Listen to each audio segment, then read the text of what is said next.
Hello everyone and welcome to some Bitcoin analysis. I've been asked by a few of you to start doing weekly analysis, and I thought that was a great idea to kind of gauge my opinion and what I'm seeing in the charts that could play out over the next week. So I'll probably start doing a weekly series and post videos either on Sunday at the weekly close like I'm doing today, or on Monday with the week starting. But if you guys like this content, please give it a thumbs up. I'm going to try to bring you a lot of value in today's video. And as always, thank you so much for watching. So in this video, I'm going to be breaking down Bitcoin's structure on mainly the daily and the weekly time frame. I'll be laying out both the bullish scenario and also the bearish scenario. Currently, based on our weekly close, which is in about 4 hours, things are looking to lean a little bit more bearishly leading into this coming week, and I'll show you guys exactly why that is. But to begin, let's just start off with the bullish scenario. And simply, it's this double bottom that we have in price action right around this $24,800 level. Of course, we had our first low right here back in June of 2023, had our large rally all the way back up to almost 32,000. And then once we came down again, you can see second tap right at 24,800, and we got a nice rally off of that. So as long as this double bottom continues to hold, that should be a very bullish sign and show that the bulls are in control and that there's some institution or large bank, corporation, whatever, kind of holding this price level. But if this price level is to break, that's when things might get scary for just a little bit. I think the weekly time frame is actually the most important thing to focus on right now. And as I stated earlier, we still have 4 hours till that weekly candle closes, so we can't say it's confirmed right now. But currently, this candle that is forming is usually a bearish reversal signal. It's what's considered to be a gravestone doji, where you have this wick of price action to the upside, and then your candle close right around the same price that it opened, and usually that is what signals a reversal in the market. And so if we do print around this price, currently we're at 26,450, somewhere in this range, and print this candle on the weekly time frame, then we could see some sort of downwards price action. Another thing to note on the weekly is our RSI. First of all, we have this downward sloping resistance line for our weekly RSI, as well as we had this really key level of support right around a 51, where we found buying pressure here, buying pressure here, buying pressure here, and recently that level was broken. Now, although we didn't get exactly back up to it to test that level of old support as new resistance, we seem to be failing below that level, which normally isn't a good sign and things showing strength in the market. But on the bright side, maybe we do have this weekly upwards sloping trend line for our RSI. And even if price comes back down a little bit, maybe to test it as low as 24.8, I'm thinking more between 25.3 and 26.1, and I'll show you why that is. But if we're able to find support on this trend line, which currently would be around a 44, that could be a really good sign, not only with our RSI respecting this uptrend, but also with price respecting that double bottom and also being at a key level of support. The next thing we want to take a look at is our moving averages, and specifically our 200 moving average here in blue and also our 21 moving average here in purple.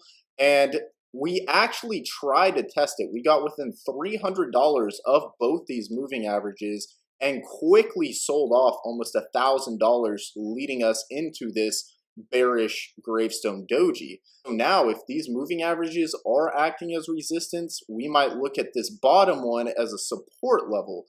Right now, it's the 50 moving average. It's at 24.4. But again, with the weekly close, it will probably be around 24.6 to 24.8. And that's very interesting because that means it's right around that same double bottom price level if we are to test this as support and then try to move back to the upside. Zooming into the 4-hour time frame, we can do some quick Fibonacci analysis from our swing low to our recent swing high. And right now, it does look like we're trying to break this Fibonacci structure of our 382. If that happens, our next level is around 26.1. And then our most important level, the golden ratio, is right around 25.8, 25.9. And looking back at past price action, you can see how many candles played with this price level, thus solidifying it as very, very important. But if we take our Fibonacci level from this low to this swing high, let's go ahead and do that here. We can see that, again, we're still breaking a key fib level, but this time our 618 is around 26.1. And that level is also important. And that last swing high to swing low, we saw that that level was also a Fibonacci level. And I would say the range of support that we need to hold, of course, most importantly, 24,800 is that level. But the second most important level would be really the range between 25,300 and 26,100. Since so much structure was built in this level, it'd be important to see that liquidity and the bulls continue to hold that price level. So those are mainly the price targets that we will be watching for this week. The other reason I lean a little bit more bearish right now, other than the factors I've just listed, is simply due to the volume.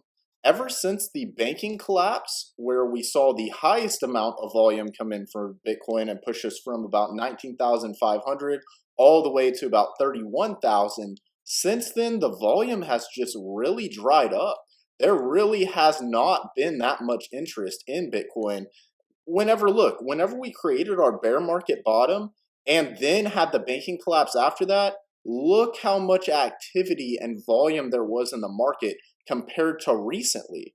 There has just been no significant volume, showing that the buyers, the big buyers that can really move this market, aren't as interested yet as they will be. Either one, whenever we get some kind of capitulation event that gives them the price levels that they want, or two, whenever we break certain market structure that could show us, hey, this level of extreme old resistance back here could be coming a new level of support and thus leading us into the next bull market. Speaking of a capitulation event or large sell-off, I personally think the bottom's in and that we're not going to see that low of 15,400 again. But one price level that we could see in the worst case scenario, in my opinion, would be to come back and fill this CME gap, which, if you don't know about CME only trades during the week. So if price is different from Friday to Monday, it can create what's called a gap. And usually with CME gap theory, these gaps are always filled. Now, this particular gap ranges between 21.6 and about 22.5 on the CME chart. And what's really interesting about that price level is that that price level is actually around the same price level given from a worst case scenario target. This worst case scenario could be that we are forming a head and shoulders pattern where we have our left shoulder here, our head right here, and our right shoulder right here. I don't really like this pattern as much in this particular case, just because our right shoulder isn't around the same peak as our left shoulder, which could invalidate this pattern. But just for fun, let's take our measured move from the bottom to the top right here and put it at the potential breakdown point. And if that is to occur, that would put us around 19,900 as the worst case scenario if this head and shoulders pattern is to play out. Again, I don't think that is necessarily what is going to happen, but I did just want to put this on our radar. If we are to break down from this $24,800 level, this would not only fill that gap on CME's chart, but would also provide the liquidity needed for some large institutions to pick up some cheap Bitcoin, in my opinion. In conclusion, we're watching for Bitcoin's weekly candle to see if it will form this gravestone doji. If that does happen, then next week could have some sort of downside pressure, and we need to watch between 25,300 and 26,100 to see if the bulls can hold support, and if not, be watching that $24,800 level. So hopefully that gave you some insight on what you should be watching and some price levels to watch for Bitcoin over this next coming week. And I'll see you next week for the next episode.